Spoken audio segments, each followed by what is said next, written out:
Welcome to the Conservative Edge. I'm Dr. Joe Corey, your host. This show will give you an edge on the truth. It is about substance on each and every issue. Today we're going to talk about women's rights in Islam and the role of women in Islam. Many people tend to speak disparagingly about how Islam treats women, as if women were second-class citizens. A careful study will show you that women have extensive rights within Islam, and they are treated as equal, because when the Prophet spoke to his followers, he spoke to both men and women, and there is no distinction that any of the requirements of Islam, any of the let's try again.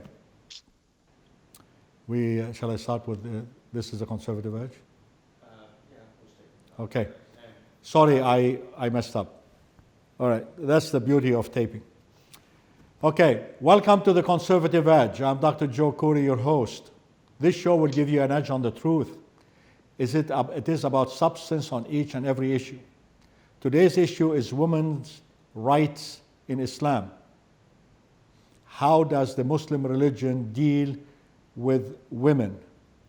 This is a very controversial subject because most Westerners do not have a clear understanding as to why women wear hijab, why women appear to be subservient to men. We are trying to clear this fog from the Western mind if possible. And with us is one of the greatest experts on Islam. He's professor of Middle Eastern Studies, professor of Islamic Studies at Princeton Universities, have written several books, and he has PhD from Oxford University. We are very proud to have you, Professor Bernard Heikel. Welcome to the show. Thank you. All right. With the introduction of Islam, a dramatic thing happened to women. Women infanticide, what's wrong with me? Women infanticide was abolished. That's huge, very big. The Prophet worked for a woman. Her name is Khadija. She was a businesswoman. She owned a businesswoman. She came from a highly respected family that respected women, and he respected her opinion. She was the first convert to Islam. The very first convert to Islam was Khadija. Now, most people, including former President Obama, assume that Islam is monolithic. It is a monotheistic religion, which means we believe in one God and only in one God. It is not monolithic religion because I have traveled literally around the world, lectured in 45 countries, and I know for a fact that the way women is viewed and is treated and the level of respect for women is completely different from one country to another, to another, to another. But Islam looks at women in one way. Different cultures and different societies and different political systems treat her differently, but her rights in Islam are very substantial. And let's talk about them. Some observers have looked at the expression of faith, shahada, as being somewhat anti-Christian. Let's take that for a minute. La ilaha illallah, there is no God but God. Some people think this is an attack on the godliness of Christ. Do you agree, or do you think that is a manufactured argument? No, I don't think that the Shahada has really any it doesn't violate, Christianity in any way. There's no God but God. I mean, Christians also believe that there's only one God. If you want to see an engagement with Christianity and the idea of the Trinity, then you would have to go to one of the last chapters of the Quran, where in the verse uh, the the verse specifically mentions that God does not beget nor is he begotten. In other words, God cannot have a son in a literal sense, and that would be that one could argue that that is against the idea of God's incarnation in a human. That's effectively the point I was making. Okay, the original sin. They think, Muslims think, that it's due to both Adam and to Eve. Both of them ate from the same fruit. Therefore, the woman is just as much of a culprit as the man is. It's not just Eve, it's Adam and Eve. Interesting point. The Virgin Mary. The Virgin Mary is highly respected in Islam. In fact, there is a surah for the Virgin Mary, right? And it is Yes. acknowledged that she was a virgin when she bore Jesus Christ, and he was born from the Virgin Mary, right? Now, there is an entire chapter in Quran about the Virgin Mary, and I was surprised when I visited Lebanon last, and I went to the statue of Mary, which is in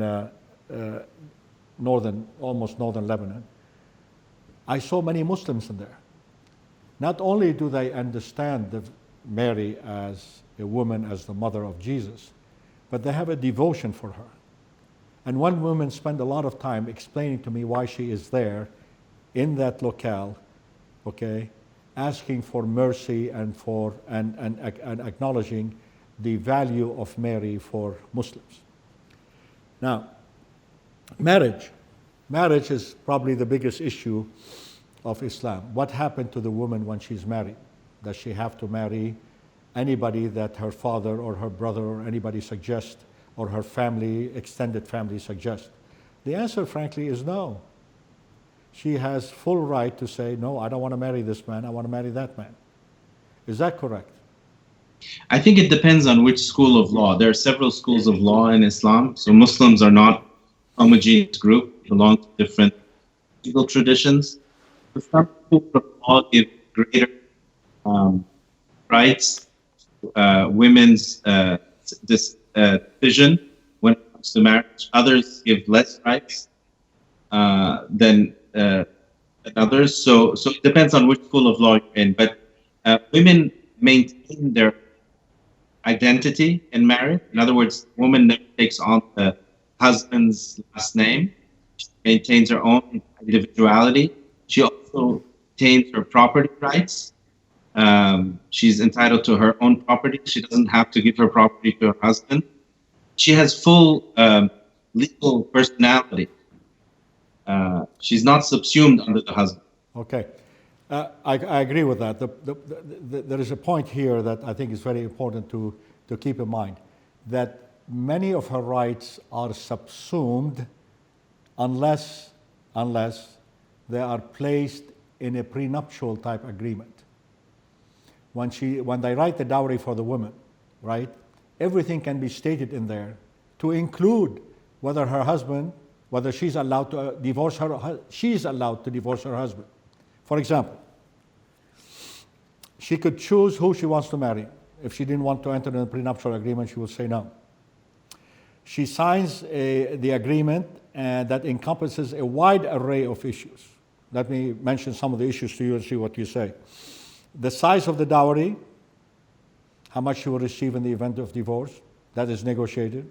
She is part of that decision.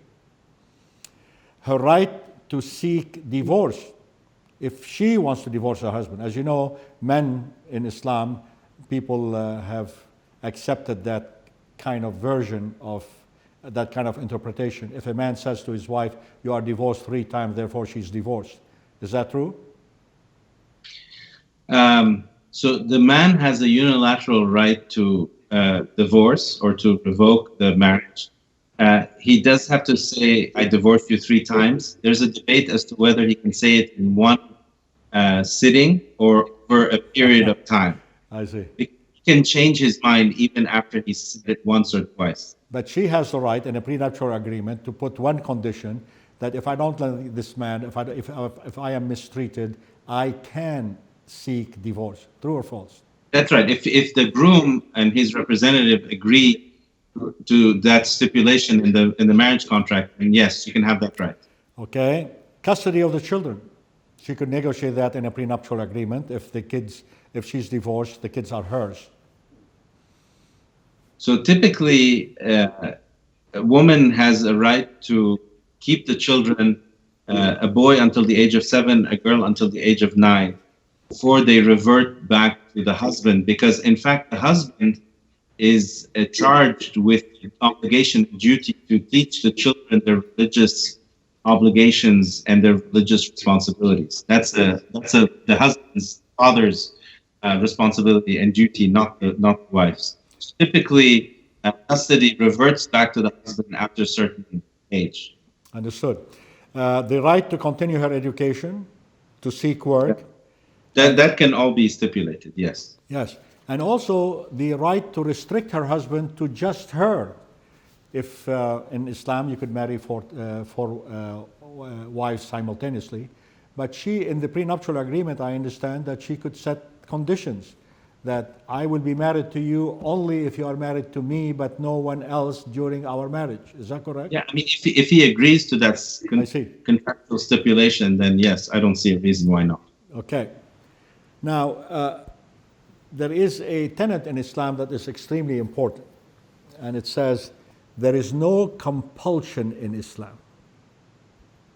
Now that's very important. No compulsion in religion. In religion, correct. That is, any Muslim, man or woman, has the free will to choose what to accept as a religious obligation or as a perceived religious obligation. So therefore, a woman can choose her own level of commitment to God's will. Not all Muslim women or more Muslim men have the same commitment to God, same commitment to going to the mosque on Friday or whatever. The point of the matter is there are certain level of engagement in the religion. Is that correct? So the idea of no compulsion in religion has been understood that you can't force someone to become a Muslim. You can't obligate someone to become Muslim.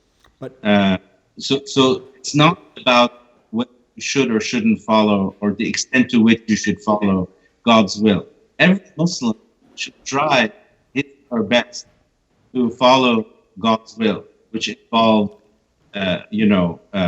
prayer 5 times a day, fasting, and the other obligations of the religion, including cleanliness and ablutions before prayer and so on. So never excused from not following God's will. You should try to follow God's will as much as possible. You should always try to follow God's will, but the extent and the nature of what you consider to be a religious life is not the same for every single person. Muslims differ in terms of their level of belief, their understanding of their religion, and what the requirements of the religion are. Yeah, I mean, as individuals, surely, depending on their level of education and religiosity, but the religious obligations and duties are fairly clear. They're not ambiguous. Okay, 1 second, please. We have to switch tapes here.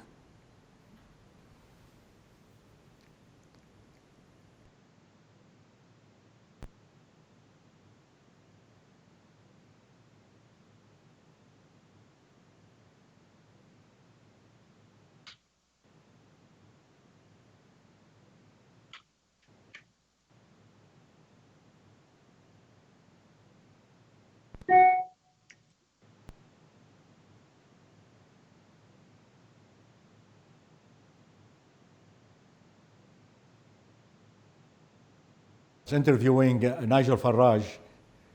Bernard, I was interviewing Nigel Farage, and yes. the crew, 4 or 5 people showed up, and all the batteries were dead. We literally, I had to have him wait until the guys went and got batteries. Imagine how sometimes things happen. Okay. Now, a woman in Islam can refuse to wear a scarf. There is nothing in Islam that I've read the Quran myself. I don't find a single reference that a burqa or a hijab are required for a Muslim to be a good Muslim? Okay, so there are ideas of modesty or standards of modesty for both men and women. They apply equally. So there is a questioning of what constitutes modesty for women, what constitutes modesty for men. You won't find that elaborate, very detailed in elaborate fashion in the Quran, but you'll find it in the discussions of the legal scholars. So the legal scholars, by and large, have argued that women's hair should be covered. Now, a woman can choose to ignore that opinion. But for instance, legal scholars have also said that the area, a man's body between his belly button and his knees should also be covered. So the idea of covering has more to do with conceptions of modesty, the expectations that God has, the believers, both male and female, as to what modest dress and modest appearance constitutes. Okay. The issue is putting a scarf on your head or covering your hair is a fast cry from what we see in practically all Arab countries and in Iran. A woman is compelled to wear a hijab in Iran. Is compelled to wear a hijab in Saudi Arabia. You know Saudi Arabia better than anybody. Yeah, they used to be in Saudi Arabia. That's changing now. That is changing, okay? No. So she could show more of her face. In Afghanistan, even her hair. I mean, in Saudi Arabia, there are women who are now showing their hair. All right, and which is encouraging. And then the burqa in Afghanistan. Simply impossible to believe. It's actually a threat to our safety. But these relate to different interpretations of what constitutes modesty, right? Understood, of course. But these are the men who are making these decisions of what is appropriate for a woman to be modest, as opposed to women saying, this is how I should dress up, and this is what constitutes modesty to me. And there is a whole class of women right now, for example, in Dubai and Abu Dhabi, as I'm sure you know, they are developing a new style for the hijab, which basically covers their hair but keep their face totally visible. Anyhow, there are no clauses in Islam, no surah, no surah nor verse in Islam, in the Quran, that is deliberately contemptuous to women or that classify women as second to men. Yeah, I mean, there are rules and rights and obligations that apply to men, and there are others that apply to women. Spiritually, they're equal. As believers, they're equal. But their rights and obligations can be quite different. Okay, but it is not up. It is understood that the Quran assigns maybe different obligations to both of them, right? But it's not up to the man to tell the woman what is an appropriate dress, what is an appropriate lifestyle, what is an appropriate level, height of a skirt, or things of this nature. In other words, I mean, historically, you had religious scholars who decided what such matters. You know, who deliberated and who exerted an effort to find out what God's will is on any given matter, whether it's to do with dress or to do with hygiene or to do with prayer or to do with fasting or taxation or your relationship to the state. These are all issues that were debated and written about by religious scholars, mostly men, almost exclusively men, and their opinions applied equally to men and to women. I understand. But when the men are applying their edicts to men is one thing. When they're applying to women, then this is the subject of our conversation. Okay, and many of them don't really know maybe enough about the women anatomy and the women needs and all of these things that should be translated into what modesty means. I mean, if you say so, but the idea is basically to try to live. I mean, the idea of these religious scholars, the impulse is to try to know what God wants of us as human beings. And their ideas about modesty, of course, depend on the time and period in which they're living And if you're a Muslim and you regard these religious scholars to be authoritative, you have to follow their opinions. Okay, men, there are obligations for men, and I'm going to list some of them and get your reaction. Pay the dowry and graciously do so. Treat women with kindness. Must feed her and share food with her. Must cuddle her and be playful with her. No forced marriage. The woman has the right to choose her husband. Divorce must be fair. A woman is entitled to a fair inheritance in the event of the death of her husband. These are requirements that will make that will insist that in an Islamic setting, the woman is beautifully, nicely, and equitably treated. Is that correct? Yeah, I mean, the religious law has obligations that it sets for men. Those are typically called nafaka, so he has to spend on her, he has to provide her with clothing and housing and protection, and also sexual gratification. So in Islam, sexual gratification is not just for men, it's also for women. Women are recognized as beings that are entitled to that. Good point. Now, this idea of protection has been subsumed to mean that the woman cannot protect herself and that men ought to provide some form of protection. Let me explain. They want her to be protected physically, at least men, make her less vulnerable to seduction, unwanted pregnancy, sexual transmitted diseases, inappropriate dress code, and so on. Stay away from drugs, smoking, and alcohol, or even a broken heart that can last a lifetime. I don't see anything in the Quran that says that men are responsible for all of these things for women. Is that correct? Yes.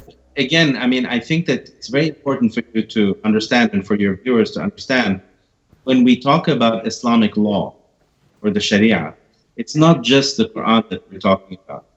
We're talking about much more than the Quran. So it's not just the revelation that from God to the Prophet Muhammad, but it's also the actions and sayings of the Prophet. It's also the centuries of scholarly tradition by scholars on what Islam is and what the law is.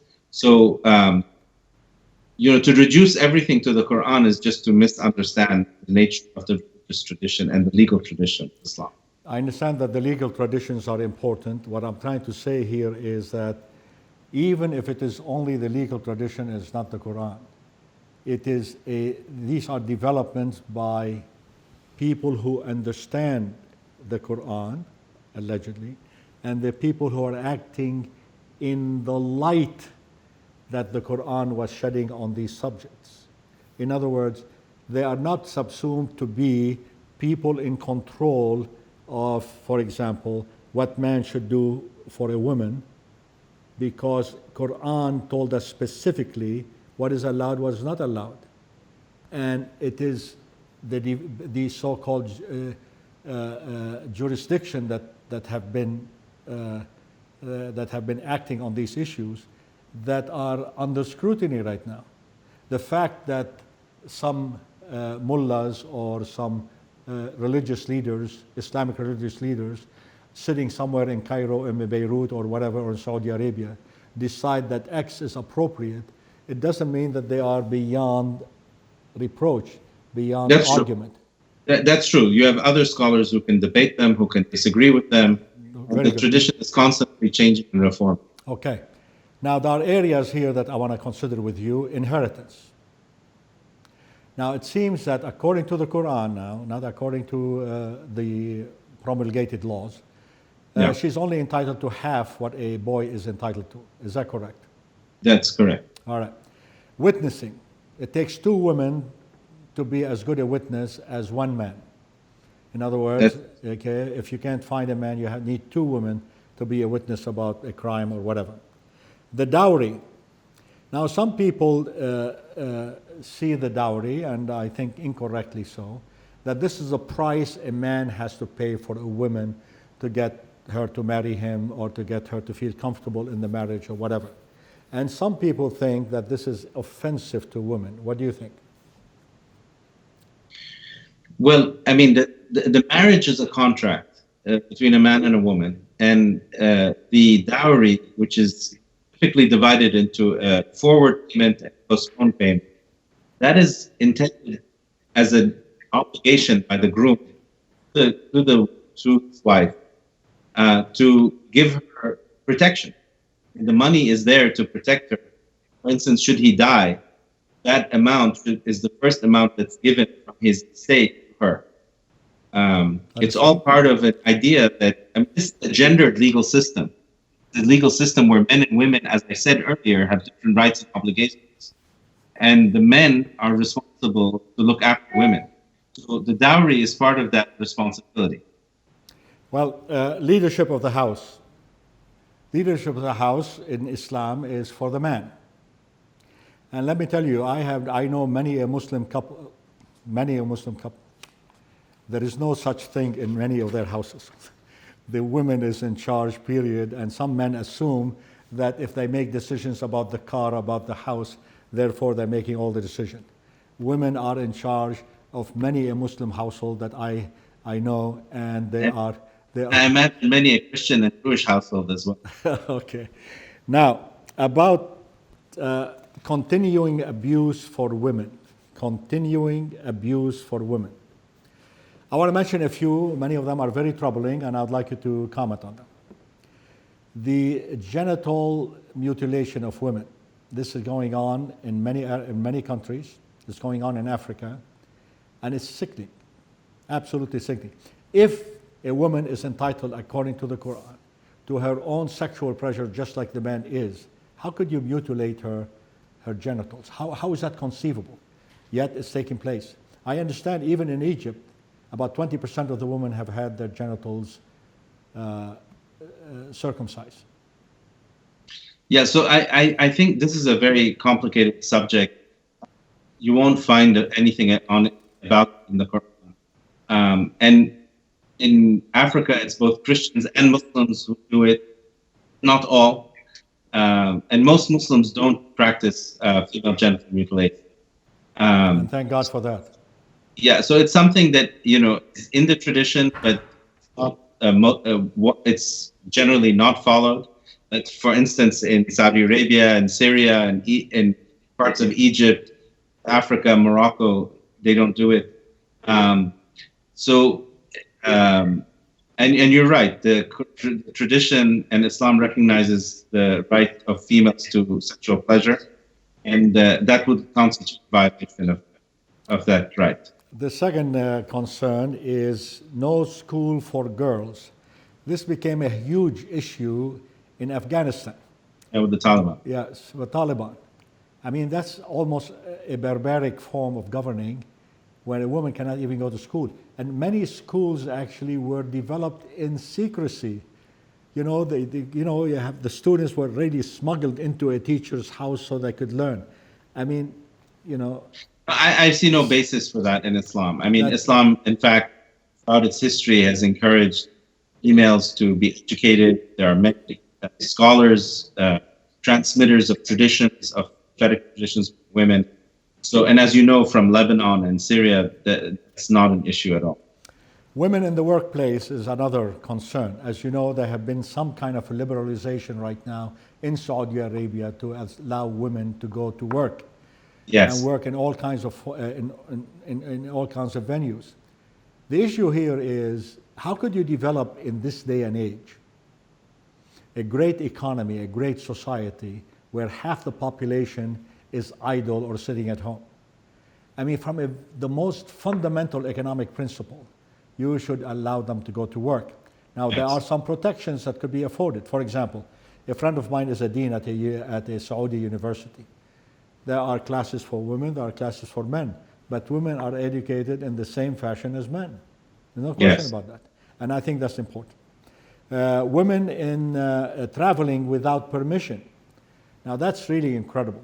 As you know, in Saudi Arabia, the passport recently only had the picture of a woman on it. And a woman could not travel without her husband's permission.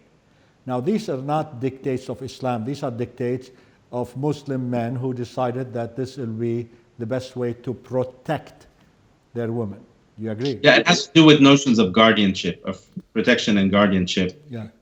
That's not just unique to Saudi Arabia, by the way. These rules also apply in other countries of the Middle East, and even in your native country, in Lebanon. If you're a Christian man and you want to prevent your wife from traveling, the state would give you that right, whether you're Christian or Muslim.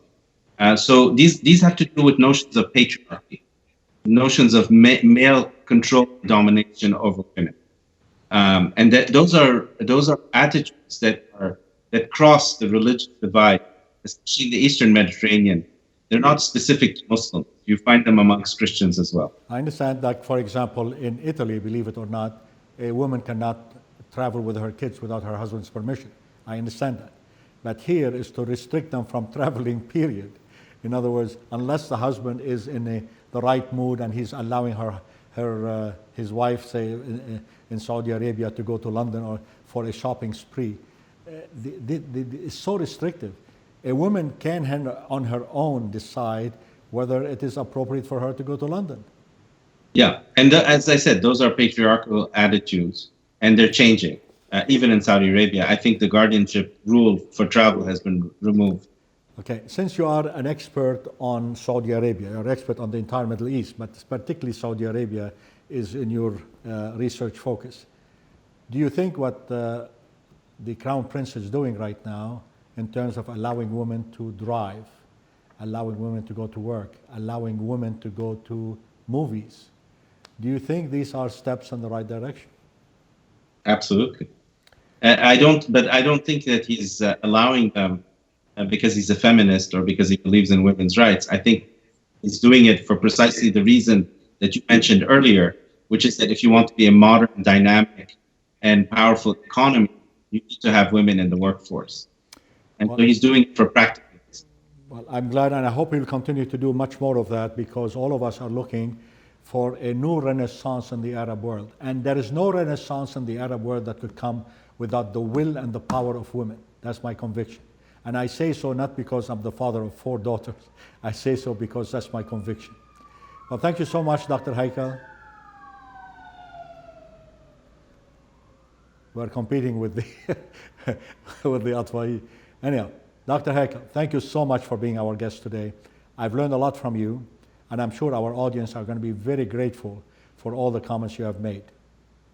Thank you. We look forward to talking to you again if time allows. Thank you. Thank you. Have a nice day. Bye-bye. What? The close. Oh. This is, I always forget this. I'll say bye. Yeah, this is The Conservative Edge. I'm Dr. Joe Khoury. Please join us again for a more exciting episodes of The Conservative Edge. Could you do it one more time because his thing came through when he was closing? Okay. This is The Conservative Edge. I'm Dr. Joe Khoury, your host. Please join us in future episodes so we could deal with topics that could be controversial, always educational, and hopefully you'll find them to be fun. We could find us right now on YouTube for all the shows that we have done. We are up now to 49 and 50. Thank you for watching.